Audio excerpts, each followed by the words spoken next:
লিখন easy math education YouTube channel পক্ষ থেকে সবাইকে অভিনন্দন। গত দিনের মতো আজকেও আমরা গণিত সম্পর্কে আলোচনা করব। তো আজকে উচ্চতর গণিত নবম শ্রেণী অনুশীলনী 13। তো এখানে আমরা ঘনজ্যামিতি সম্পর্কে আলোচনা করব। ঘনজ্যামিতির মধ্যে দেখা যায় যে সূত্রগুলো ভালো করে আয়ত্ত করতে হবে। তো এগুলা যখন অঙ্ক করানো হয় দেখা যায় যে মনে হচ্ছে যে অঙ্কগুলো সহজেই পাওয়া যাবে, তবে অধিক প্র্যাকটিস করার মধ্যে আর সমস্যা থাকবে না। তো আমাদের কোশ্চেনটি আজকে যে একটি সমভূমি কোণের উচ্চতা 8 সেন্টিমিটার এবং ভূমির ব্যাসার্ধ 6 সেন্টিমিটার হলে সমগ্র তলের ক্ষেত্রফল ও আয়তন নির্ণয় করো। দেওয়া আছে কোণকের উচ্চতা এইচ এবং এইচের মান ছিল 8 সেন্টিমিটার, যেহেতু 8 সেন্টিমিটার, এবং ভূমির ব্যাসার্ধ আর সমান 6 সেন্টিমিটার।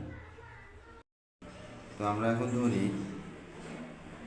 কোণকের হেলানো ধার ইকুয়াল এল সেন্টিমিটার। আমরা জানি এল ইকুয়াল অর্থাৎ কোণকের ধার সমান root over H square plus R square. L সমান যেহেতু এইচ আমরা 8 পাইছি, এই জন্য 8-এর উপর স্কোয়ার এবং প্লাস আর এর মান আমরা যেহেতু 6 পাইছি, ব্যাসার্ধ ছিল 6, এই জন্য 8 স্কোয়ার প্লাস 6 স্কোয়ার আসলো 8-8 64, 6 36, অর্থাৎ 36 64 যোগ করলে 100 আসতেছে।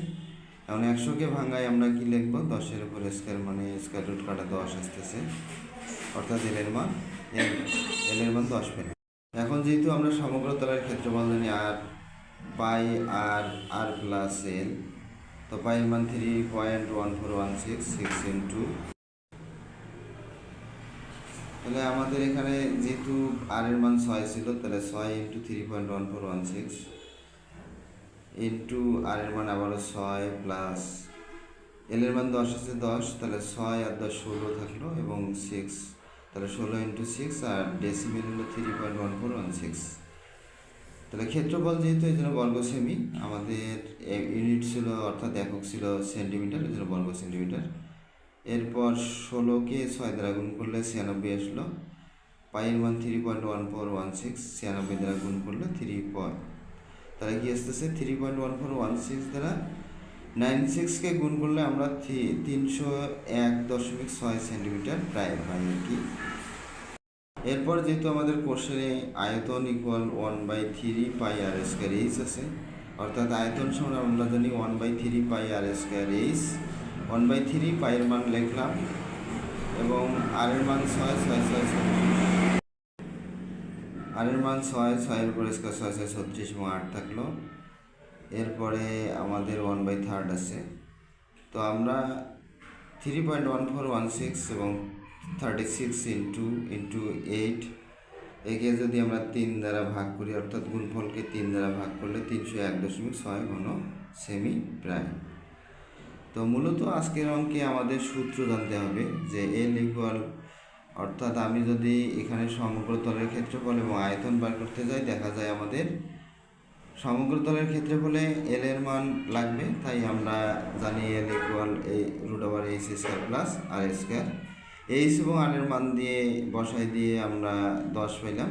এরপরে এল এর মান দ্বারা আমরা সমগ্র তলের ক্ষেত্রফল বার করলাম পাই আর প্লাস এল এর মান দিয়ে ক্যালকুলেশন করে 301.6।